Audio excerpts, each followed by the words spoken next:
Hi everyone, thank you for joining me. Arlie Ingalls here, and this video is part of my recipe series.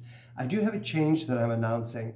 I went through the recipes and found there are several recipes that I make pretty much exactly the way the recipe calls for without any changes and really can't offer that much in cooking techniques or variables at all. So for those recipes, I'm going to take, a couple of them and I'll put them in a single video. It just doesn't make sense to make a video that's 2 minutes long saying, don't change anything, follow the recipe.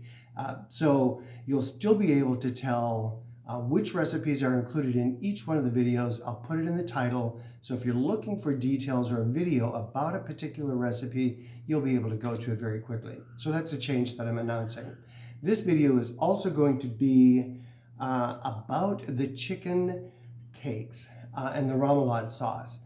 So the chicken cakes is one of my favorite recipes. It very much looks like a crab cake, except it's much less expensive to make. And when you have chicken, in many cases, like for me, I'll have leftover chicken and don't know what to do with it. A chicken cake is the perfect solution.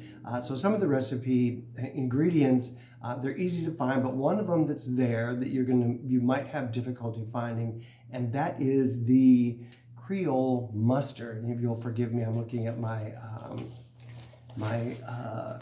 manuscript of the cookbook over here. So the Creole mustard, it's hard to find. I haven't found it very often. So what I typically do is take like a brown mustard and add Creole seasoning to it. So that's kind of how you get around that. There's also one other thing that you can do. So it calls for breadcrumbs.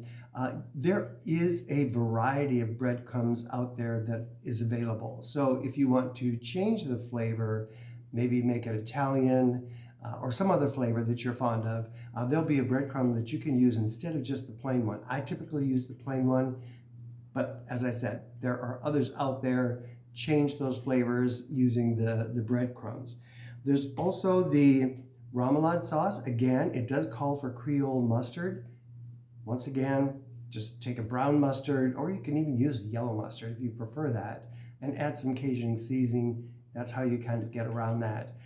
The recipe does call for you to fry it in oil, and I think it calls for the vegetable oil. So just be careful. You don't want to completely cover the crab cake with the oil. You just want about 1/4 of an inch in the bottom of the pan.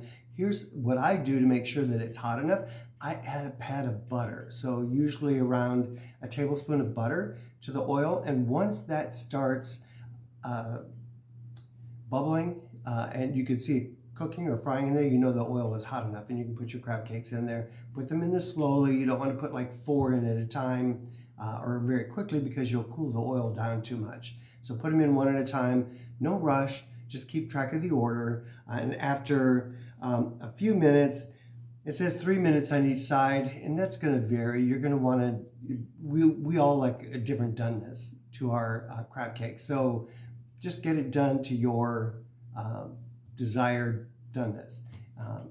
Typically around 3 minutes, or 5 minutes, depending. You'll be able to tell. Just take a sneak peek at it and see if it's done enough. Flip it over, do it about the same amount of time on the second side. I found the second side doesn't really take as long as the first side, but it depends. You'll just have to take a look at it. So that's what I do with the crab cakes. With the chicken cakes. So hopefully you'll find that helpful. One other note, if you cut your ingredients too large, when you go to pat them, they're going to fall apart. So make them a little bit on the smaller side.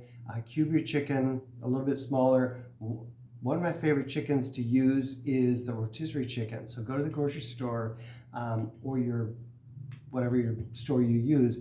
If they have the rotisserie chicken already cooked, you're good. Take it home, take the skin off, cube it up really nicely, small chunks again, and that's what you can use for the chicken cakes. That's one that I like.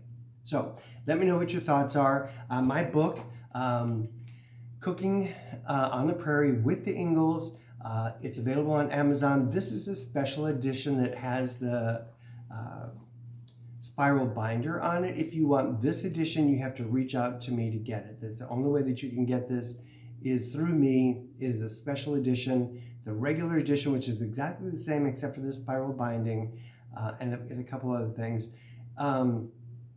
is available on Amazon. You should be seeing a link. You can reach out to me on my Facebook page. You can see that here as well.